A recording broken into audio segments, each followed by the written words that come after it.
The Saturday afternoon sun beat down on the bustling streets of downtown Detroit as Terry Crews walked through Hart Plaza, enjoying a rare, quiet moment during his visit to his home state of Michigan. He was in town for a youth mentorship conference, but had carved out some personal time to revisit the places where he'd grown up. The plaza was alive with families enjoying the weekend, street performers entertaining small crowds, and vendors selling everything from handmade jewelry to hot dogs. The familiar sounds of his childhood city, car horns, laughter, and distant music, filled the air around him.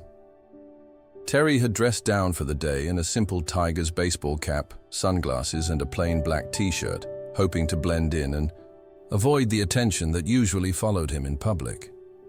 He wanted to observe, to remember, to connect with the community that had shaped him. As he walked past a small playground area, he noticed a young black girl, probably around 8 years old, sitting alone on a bench. She wore a faded pink dress that was too big for her small frame, and her hair was pulled back in 2 neat ponytails secured with colorful rubber bands. What caught Terry's attention wasn't just that she was alone, but the way she sat, perfectly still, watching other children play while she remained apart from the activity. There was something in her posture, a resigned patience that seemed too mature for someone so young. Terry slowed his pace, his instincts as a father of 5 telling him something wasn't quite right.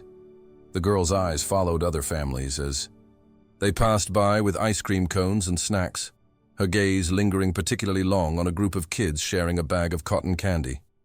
Then he heard it, a small voice, barely audible over the playground noise as she spoke to herself. "I'm so hungry, but Mama said we have to wait until we get home." The words hit Terry like a punch to the chest.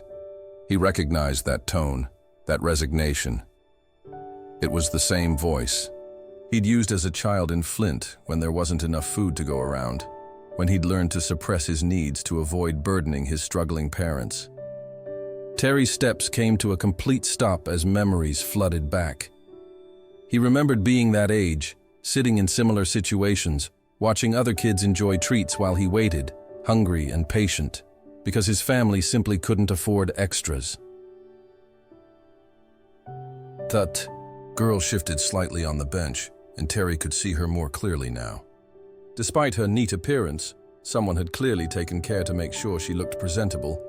There were subtle signs that spoke to him. Her shoes were worn but clean. Her dress was obviously hand-me-down but lovingly maintained. He looked around the area, searching for her family. About 30 feet away, he spotted a young woman, probably in her mid-20s, talking animatedly on an old flip phone. She was thin, with the same delicate features as the little girl, and wearing scrubs that suggested she worked in healthcare. Terry could catch fragments of the conversation. "I know the rent is due Monday, but I don't get paid until Wednesday.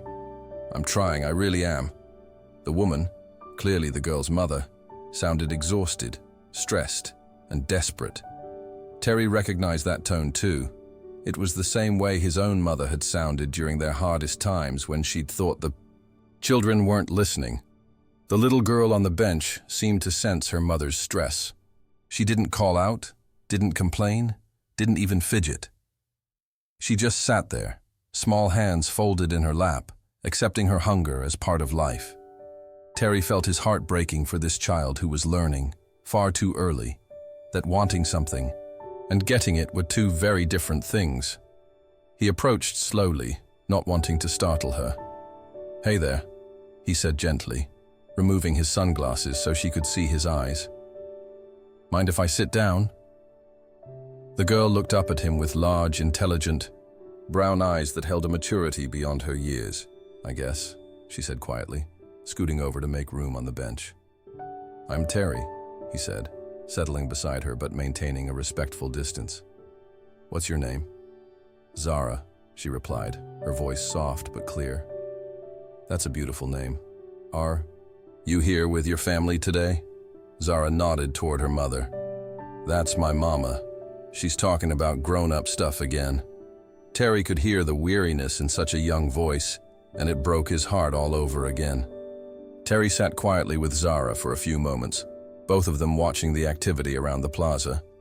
He could sense she was comfortable with his presence, though still cautious, a smart response that showed she'd been taught about stranger. "Safety, you know," Terry said conversationally. "When I was about your age, I used to come to places like this with my family." Zara looked at him with interest. "Really? Really? And sometimes I'd sit just like you're sitting now, watching everyone else and feeling like I was on the outside looking in." Something in his tone made Zara study his face more carefully. "You felt hungry too?" The directness of her question caught Terry off guard. Children had a way of cutting straight to the truth. "Yes," he said honestly. "I felt hungry too. Not just for food, but for possibilities, I guess." Zara nodded, like this made perfect sense to her. "Mama says we have to be patient for possibilities." "Your mama sounds like a wise woman. What else does she tell you?" "She says I'm smart and I can be anything I want when I grow up. She works real hard so I can go to good schools." Zara's voice carried pride mixed with concern. "But she gets tired. And sometimes we have to choose between groceries and other stuff." Terry felt a familiar ache in his chest. This conversation was taking him back to his own childhood, but it was also showing him an opportunity to make a difference right now, in this moment. "Zara, can I ask you something?" She nodded. "If you could have anything you wanted right now, anything at all, what would it be?" Zara was quiet for a long moment, considering the question seriously. "I'd want my mama to not worry so much about money. And maybe..." She hesitated. "Maybe what?" "Maybe some of that popcorn that smells so good. But just a little bit. I don't want to be greedy." Terry's throat tightened. Here was a child who was hungry, genuinely hungry, and her biggest wish was for her mother's peace of mind. Her second wish was for food, but even then, she qualified it with humility. "Zara," Terry said gently, "what if I told you that sometimes possibilities come when we least expect them?" Terry stood up from the bench, his decision made. "Zara, I'd like to meet your mama, if that's okay with you." Zara looked uncertain. "She's still talking on the phone about grown-up stuff." "That's okay. Sometimes grown-ups need to talk to other grown-ups about how to help kids." As they walked towards Zara's mother, Terry could hear the conversation becoming more heated. The woman was clearly frustrated, trying to negotiate some kind of payment plan or extension. "Mama," Zara said softly when they approached. The woman looked up, surprise and protective concern immediately crossing her face when she saw Terry. She quickly ended her phone call. "Zara, what have I told you about talking to strangers?" "It's okay, Mama," Zara said quickly. "This is Terry. He understands about being hungry." Terry removed his baseball cap and extended his hand. "Ma'am, I'm Terry Crews. I was just talking with your daughter, and I hope you don't mind, but I'd like to ask you something." Recognition dawned in the woman's eyes. "Terry Crews, the actor?" "Yes, ma'am. But more importantly, I'm a father of 5, and I grew up not far from here. Your daughter and I were just talking about possibilities." The woman, who introduced herself as Angela, looked between Terry and Zara with confusion and wariness. "Miss Angela," Terry continued, "I couldn't help but notice that you and Zara might be going through some challenging times right now. I want you to know that there's no judgment here. I've been where you are." Angela's defensive posture softened slightly. "What I'd like to do," Terry said, pulling out his phone, "is make a call to some people I know who work with families in situations exactly like yours. Not charity, opportunities. Job placement, educational resources, community support." He looked down at Zara, who was watching the adults with intense interest. "But first," Terry said with a smile, "I think we should get this young lady some of that popcorn she's been eyeing, and maybe something more substantial for both of you."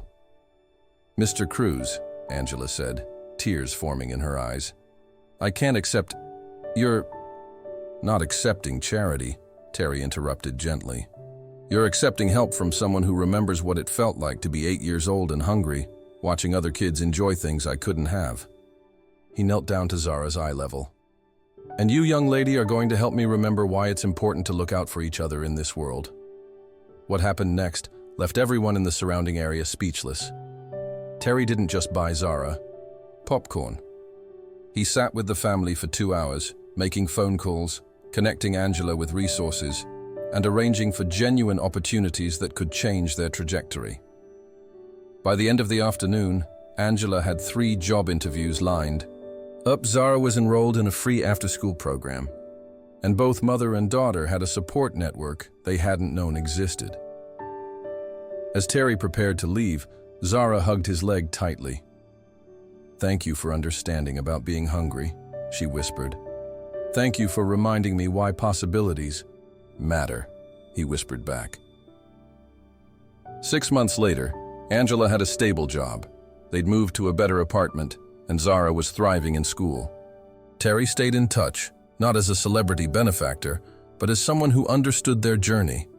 If this heartwarming story about the power of understanding, compassion, and creating real opportunities moved you, please give it a thumbs up and subscribe to our channel for more inspiring stories about everyday heroes making extraordinary differences. Share this video with someone who believes in the power of human kindness. Have you ever had someone understand your struggle and offer genuine help? Tell us about it in the comments below. Your story might inspire someone else to reach out when they see a need.